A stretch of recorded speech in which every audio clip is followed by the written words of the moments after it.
Hello friends, welcome to Unique Designers.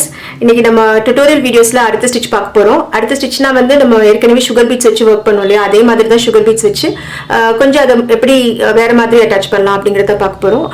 அதாவது water filling ஸ்டிட்ச்னு சொல்லுவோம் இல்லையா, நம்ம சரி வச்சு நெருக்கமா இந்த மாதிரி S W அந்த மாதிரி ஸ்டிச்சஸ் போட்டல வாட்டர் ஃபில்லிங், அதே இது வந்து sugar beads வச்சு பண்ண போறோம். இதுக்கு வந்து இன்னொரு பேர் என்னன்னா வந்து ஸ்கேட்டர் பீட் ஒர்க்னு சொல்லலாம், அப்படி இல்லைன்னா வந்து ஸ்டார் டஸ்ட் டிசைன்னு சொல்லுவாங்க. அதாவது ஃபர்ஸ்ட் ஒரு லேயர் கொஞ்சம் நெருக்கமா இருக்கும், அப்புறம் கொஞ்சம் தள்ளி இருக்கும், அப்புறம் இன்னும் கொஞ்சம் தள்ளி இருக்கும், ஒரு மாதிரி ஸ்ப்ரே பண்ண மாதிரி இருக்கும் பீட்ஸ். அதுதான் இப்போ நம்ம sugar beads வச்சு பார்க்க போறோம். ஸோ இப்போ இங்கேருந்து த்ரெட் எடுத்திருக்கேன் அப்படின்னா இதில் வந்து பீட்ஸ் கொஞ்சம் கொடுத்துக்கலாம்.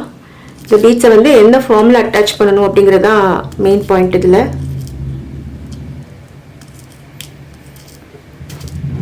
ஸோ இதில் வந்து ஒரு பீடாக அட்டாச் பண்ணிக்கோங்க, அப்போ தான் நல்லாயிருக்கும். அண்ட் அடுத்து ஆர்டரில் போகாமல் நம்ம வாட்டர் ஃபில்லிங் எப்படி போடுவோம், சும்மா அப்படியே திருப்பி திருப்பி போடுவோம்ல, அதே மாதிரி இதுலேயும் எல்லா டைரக்ஷன்ஸ்லேயும் பீட்ஸ் வச்சு போட்டுட்டே வாங்க.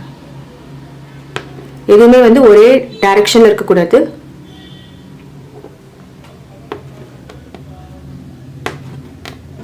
இது வந்து ஒர்க் பண்ணும்போது தான் நமக்கு அந்த டிஃப்ரென்ஸ் தெரியும். பின்னாடி பார்த்தீங்கன்னாலும் தெரியும். நான் இதை முடிச்சுட்டு வேணா பின்னாடி காட்டுறேன் த்ரெட் எப்படி போயிருக்கு அப்படிங்கிறது உங்களுக்கு ஒரு ஐடியா கிடைக்கும். இது மாதிரி போட்டுகிட்டே போகணும். இப்போ எனக்கு டைரக்ஷன் மாற்றணும்னு நினச்சிருந்தீங்களேன், இப்போ இங்கே வரைக்கும் வந்துட்டேன். எனக்கு இதுக்கு அங்கிட்டு நான் வந்து இந்த பக்கம் எனக்கு பீட்ஸ் போட முடியாது, ஸோ நான் மறுபடியும் வெளியே பக்கம் போடணும். ஸோ இது மறுபடியும் ஒரு பிளெயின் ஸ்டிச் ஒன்று போட்டுக்கோங்க, போட்டுட்டு அப்புறம் அடுத்த டைரக்ஷனுக்கு போங்க. ஸோ இந்த மாதிரி தேவையான இடத்துல பிளெயின் ஸ்டிச் போட்டுட்டு அடுத்த டைரக்ஷனுக்கு போகலாம். அந்த மாதிரி ஒரு இடத்துல முடியுது, எனக்கு அங்கேருந்து அடுத்து டேர்ன் பண்ண ஸ்பேஸ் இல்லை அப்படின்னா அங்கே நாட் போட்டுக்கலாம். பார்த்தீங்கன்னா எனக்கு இங்கே வந்து டேர்ன் பண்ண ஸ்பேஸ் கிடையாது. இதோட முடிச்சுக்கிறேன். முடிச்சுட்டு இங்கே ஒரு நாட் போட்டுக்கலாம். நாட் போட்டுட்டு மறுபடியும் இங்கிட்ட ஃப்ரெஷ்ஷாக ஸ்டார்ட் பண்ணிக்கலாம். ஸோ இந்த மாதிரி வேணுங்கிற இடத்துல முடிச்சுக்கோங்க. அண்ட் எதுவுமே வந்து ஒரே டைரக்ஷன் இருக்கணும், ஒரே மாதிரி அரேஞ்ச் பண்ணக்கூடாது, மாற்றி ரேண்டமாக இருக்கணும். அப்போ தான் வந்து இந்த sugar bead ஒர்க் நல்லாயிருக்கும். ஸோ இந்த மாதிரி ஃபர்ஸ்ட் இதை வந்து 3ஆக பிரிச்சிருக்கேன், ஒரு ரெக்டாங்கிள் வரைஞ்சிருக்கேன் இல்லையா, அதை 3ஆக பிரிச்சிருக்கேன். இந்த ஃபர்ஸ்ட் பார்ட்டில் மட்டும் இதே மாதிரி நெருக்கமாக பீட்ஸ் அட்டாச் பண்ணணும்.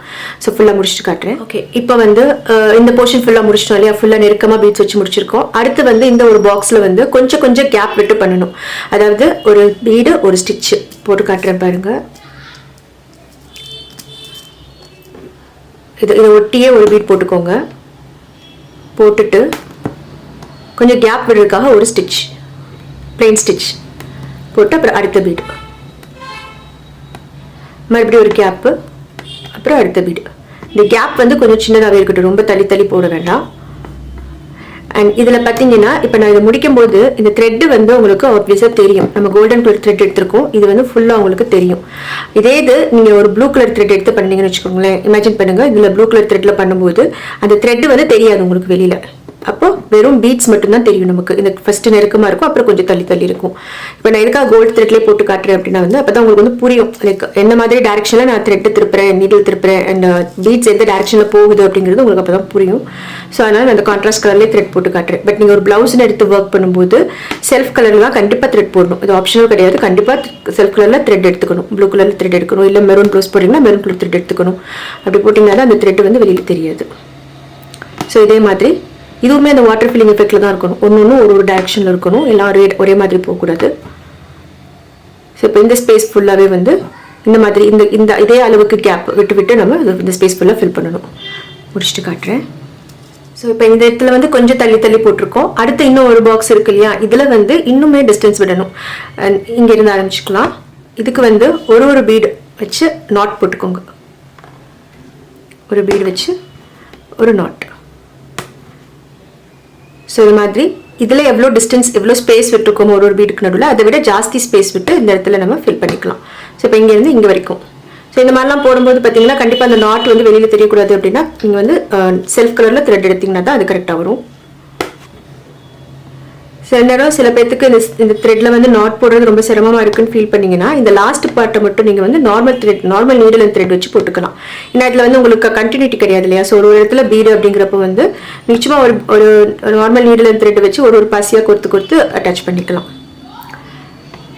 அண்ட் இதில் இன்னொரு முக்கியமான விஷயம் கவனிக்கணும் என்னென்னா வந்து நிறைய பேர் நான் கிளாஸில் பார்க்கும்போது எப்படி பண்ணுவாங்க அப்படின்னா 3 லேயரும் கரெக்டாக பண்ணுவாங்க.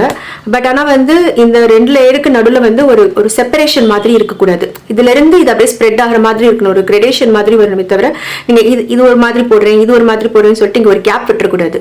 ஸோ ஃபர்ஸ்ட் இந்த மெத்தடோட ஃபர்ஸ்ட் லேயர் வந்து இதை தொட்டு வரணும். பார்த்தீங்கன்னா இந்த பீட்லாம் இது தொட்டு போயிருக்கு பாருங்களேன். அப்படின்னா தான் வந்து அதுலேருந்து வர மாதிரி இருக்கும். அதுதான் முக்கியமான மேட்ரு.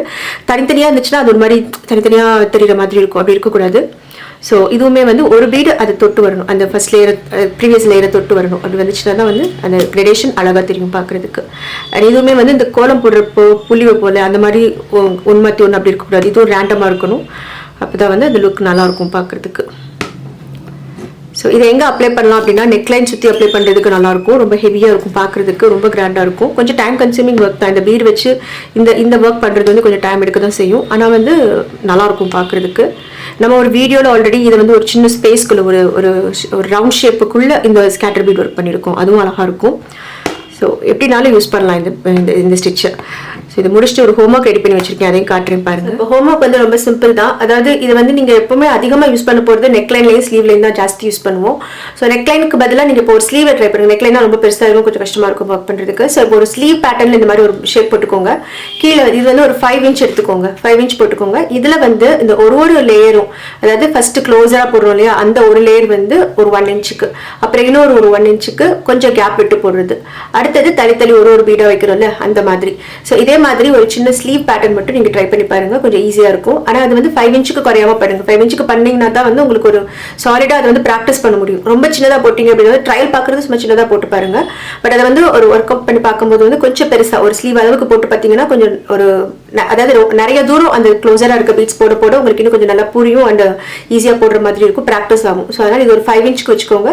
இது ஒரு 1 இன்ச், இது ஒரு 1 இன்ச் 1 இன்ச் போட்டீங்கன்னா ஒரு ஸ்லீவ் பேட்டர்ல அழகா வந்துடும். ஸோ இந்த மாதிரி ஒரு ஹோம்ஒர்க் ட்ரை பண்ணி பாருங்க. கண்டிப்பாக உங்க எல்லாருக்கும் யூஸ்ஃபுல்லாக இருந்திருக்கும்னு நினைக்கிறேன். தேங்க்யூ ஆல் ஃபார் வாட்சிங். பாய்.